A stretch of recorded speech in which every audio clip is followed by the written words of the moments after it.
I've been reading a very interesting book recently. It's called The Universe and All That Surrounds It by T.J. Bleendreeble.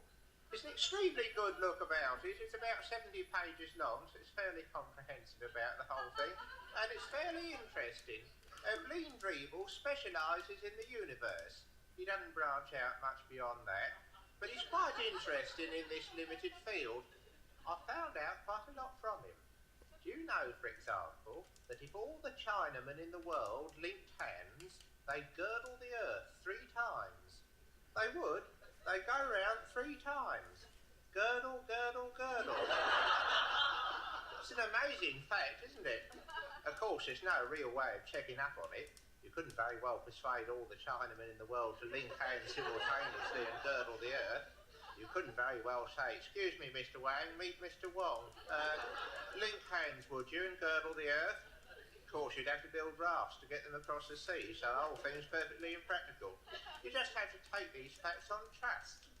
I've been finding out quite a lot of interesting facts in the last few weeks from Bleendreeble.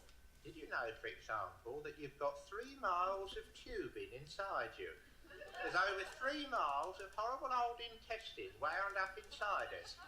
And every time we eat, the food has to travel 3 miles along the awful stringy intestines before it can get to your stomach.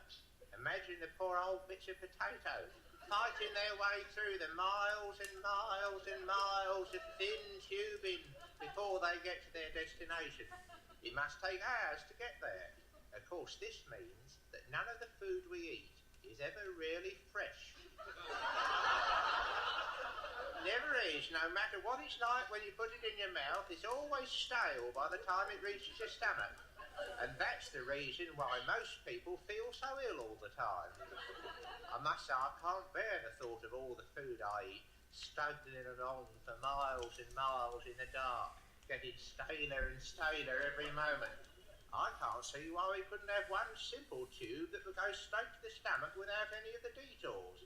Then we could just put the food into our mouths, it would drop directly down onto the stomach. I suppose the only trouble is that it might bounce back.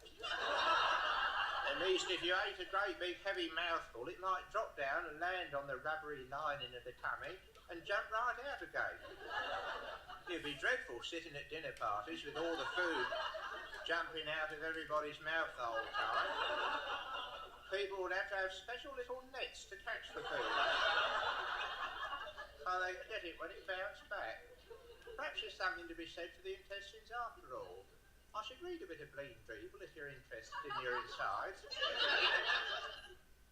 I'd like to say a special hello to all of you out there with spindly legs. My message to you this evening is, don't worry about your spindly legs. Lots of people have had spindly legs in the past and got to the top. Look at Mahatma Gandhi. He was a very spindly person, Mahatma Gandhi, very spindly indeed. He was known as Old Spindleroso. The spindly one, people called him. People used to shout out at him as he wandered by in his white nightie. "Hello! Hello, spindly one. And goodness me, what spindly legs you've got." But Gandhi just smiled and went and sat on the railway lines and became leader of all India and took his country away from us, the rotten creature. So, cheer up, spindly people. There's no reason why your legs should hold you back. If Gandhi can do it, so can you. The spindliest person I know is Marjorie Grindle. She's called Grindle the Spindle.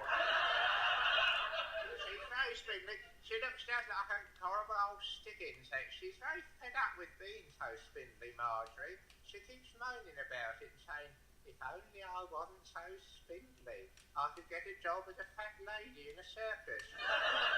She's always moaning and grumbling, so people keep saying to her, "Look at it this way, Marjorie. However spindly you are, there's always somebody even spindlier than you that you should be worrying about. You may be very spindly, but somewhere in the world there's somebody spindlier than you are." That's what people always say when there's something the matter with you. They say, "You may be badly off, but think of all the suffering in the world. You You may have got a nasty dose of flu, but think of all the people in India who are dying of starvation. I always say that to comfort you. I think that's a fat lot of bloody use, that is. If you've got flu, you feel miserable. It's no good being told that somebody in India is even worse off than you are. It's no comfort at all. Just makes you feel miserable about the person in India as well. Somewhere in the world, there must be somebody who is worse off than everybody else. I'd like to meet him. I think it would be a very good idea to have a competition to see who is the person in the world who is worse off and more miserable than everybody else. All the people who've got a grumble should be invited to come to Wembley Stadium and mount the rostrum and tell everybody what their trouble is. Spotty Muldoon could come along. He could say, "Ladies and gentlemen, I have got awful spots which come up all over my face whenever I eat spinach. I am worse off than everybody in the world." Then somebody else would come to the platform and say, "Rubbish, Muldoon. Your spots are nothing compared to my ghastly rheumatic pains behind the knees. I'm far worse off than you are, Spotty." Then another person would come and say, "Rheumatic pains in the knees, my eye. That's nothing. I've got rheumatic pains all over my body. And what's more, my wife's just been eaten by a shark." Then finally, after days and days of miserable people moaning on about their diseases and worries, there'd be a vote, and somebody would be elected worst off person in the world. Spottier than Spotty Muldoon, spindlier than Marjorie Grindle, more miserable than Patrick Gordon Walker. He'd be elected super misery, and every week he'd appear on television and tell us how wretched he was, and show us his diseases. I think it might cheer people up a bit in this cold weather.